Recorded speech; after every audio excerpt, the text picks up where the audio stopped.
Hello everyone, welcome to Daytona, the Midsummer Classic for NASCAR's Nationwide Series. A lot to talk about this week, big money up for grabs. Almost $1 million or more can be taken in a special nationwide dash for cash promotion. We'll talk about that and so much more coming up this weekend here in Daytona. Ricky Stenhouse Jr., Reed Sorensen, and Justin Allgaier.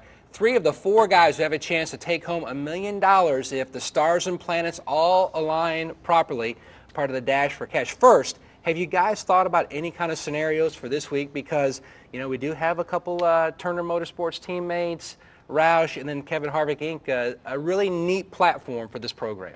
This week, I know me and Reed talked about it.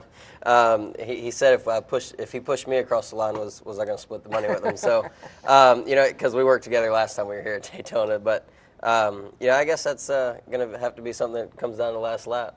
I mean, is that something you're going to be factoring in your mind? Because you've got so much going on, and yet you've got the chance for, because one of you 4 will leave Daytona with $100,000 guaranteed in the Dash for Cash program. And then that locks you in for the next race. It's kind of like a skins game. So what you do here, you know, you can capitalize at the next event, which is Iowa.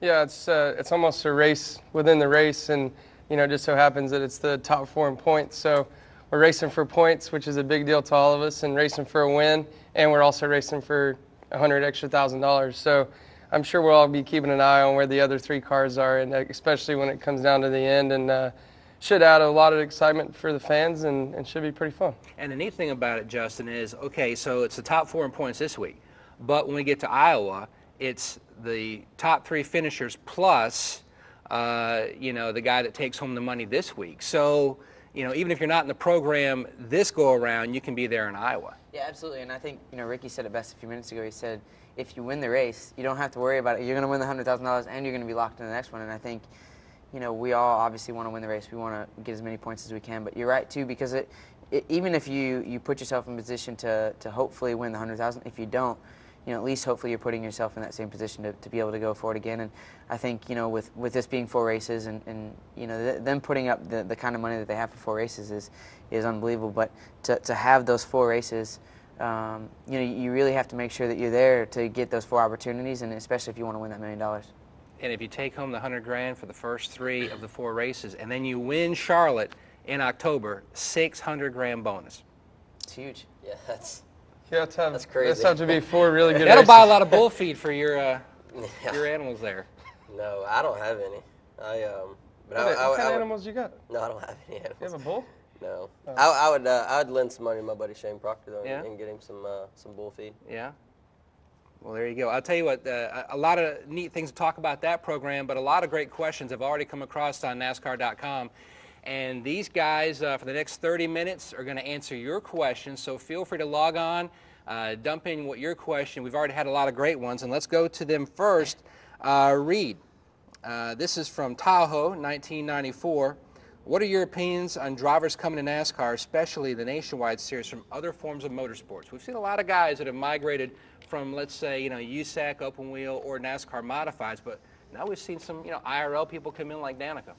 Well, I think it's good for our sport to have a mixture of people, and you know, if you look at the field of NASCAR drivers in the Nationwide Series and the Sprint Cup Series, we all come from all different kinds of backgrounds, and you know, just like us 3 up here, I'm sure we all had different paths coming up, and now we're all here racing together and competing for a championship. So I think it's good to have people, even if they're coming over from the IndyCar Series or another, you know, top of their level with their sport, and it's fun. I mean, it gives us a variety of people, and I think it brings in other fans from other places that maybe might not watch us unless those guys came.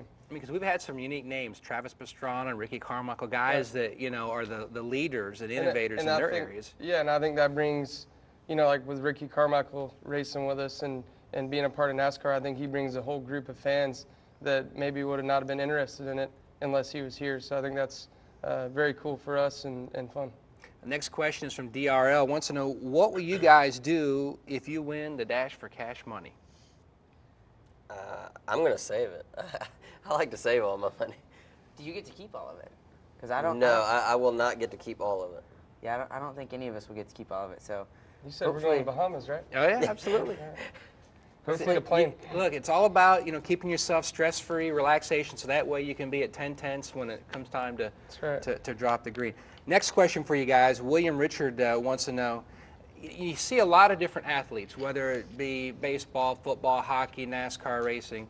They have a special place in their home for, their accolades from whether it's, a trophy, a checkered flag. Do you guys have a special place in your home, a trophy room or trophy case? I don't even have my own home, so. See, now that can be a problem. Nah, See, if you win the money, you can buy a home. There we go. That's what I'll do with it. I live in an apartment too, so I don't. You live in somebody else's house, but I live in an apartment, so. So your wife doesn't let you have like the mantle and the Well, I definitely have He's spots. building it. Yeah, I'm building a house right now, so There you go. we're putting a spot to hopefully hold more trophies. I have the two, the one from Bristol and the one from Chicago, and then a bunch of stuff. I collect all of my helmets and everything from years past. So my mom has like a shrine in her house that she keeps everything. So eventually one day when I guess I inherit all of that, I'll have everything that I'll ever want from my entire racing career. Well, I know Justin raced quarter midgets, and I don't know how many trophies he's got, but there's a lot. Because, we would run 2 or 3 classes a weekend, and you'd get, 2 or 3 trophies every weekend. So a lot of those are back at my old shop back in Georgia.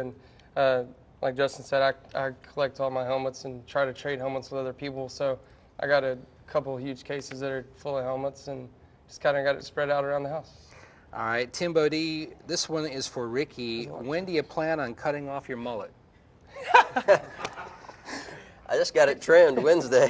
That's not long enough to be. No, I don't think. No, I got it trimmed up. I think the Wednesday. template, it's pushing the gray area. It's in the gray area. It's the gray area, I but will- Michigan, it was long. I will say Michigan, you it was rocking long. a suit with the mullet was definitely awesome. That was nice, wasn't it? It was.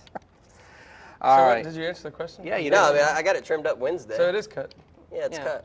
Yeah, it's Daytona, so you always want to push the rules and envelope a little bit. So this one's for Justin. How has the switch from a 2-car to 4-car team affected you?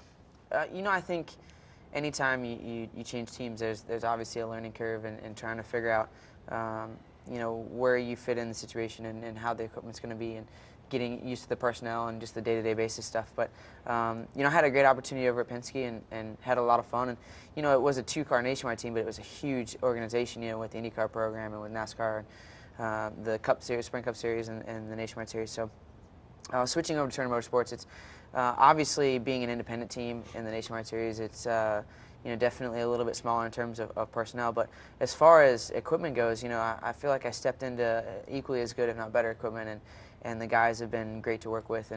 And it is nice having 3 other teammates, Reed and Jason being there full time and being able to bounce ideas and stuff off of them, and then to have the floating teammate that we do. It may be guys that are coming into this sport trying to learn, like I was 2 years ago, 3 years ago, or maybe it's guys like Casey Kane or Mark Martin or Ryan Newman that are coming in. So it's been a cool transition for me, and I feel like I fit really well over there at Turner Motorsports and just had a lot of fun with it.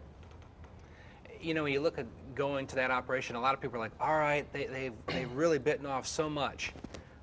Adding extra teams, what they've done in the Truck Series, the Nationwide Series. Did you have a timetable where you felt like, okay, this is where I feel like it will all come together, whether it be, March, June, July, or did you feel like it just pretty much from the get-go there was a special feeling there that you knew you guys were good to go from the start of the season? Yeah, it was funny.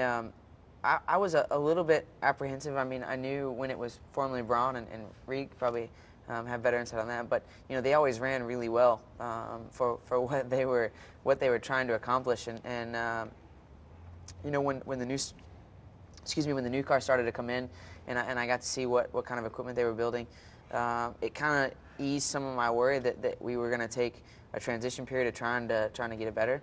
It seemed like, getting the cars ready to go to Daytona, I felt like we had really good equipment, and adding the Hendrick engines and the people and personnel that we've got over the shop, I think that it went as smooth as it possibly could, and we jumped right in at Daytona and felt like we were strong, and I think the whole organization transitioning over to Turner Motorsports. Obviously, I wasn't there before, but I feel like it's been pretty awesome, and I know all the guys are pretty pumped up about it. This one's for Reed from Fast Eddie 11. You're in the championship hunt for the first time since your rookie season in '05. Can you describe just the feeling of what it's like to be contending for race wins and championships again? It's a good feeling. At this level, it's not a lot of people can say that they're competing for top fives every week and wins and a championship battle. So it's a feeling I haven't had in a couple of years, and it's going good so far. And it's just nice to have everybody around you being motivated for the same goal. And every week you're excited to go to the racetrack, and it's fun. It's been really good this year. Do people underestimate the importance of confidence from the top to bottom within a race team? I think so. I mean, really, like for us this year, we have 3 chances to win a championship with our 3 full-time teams.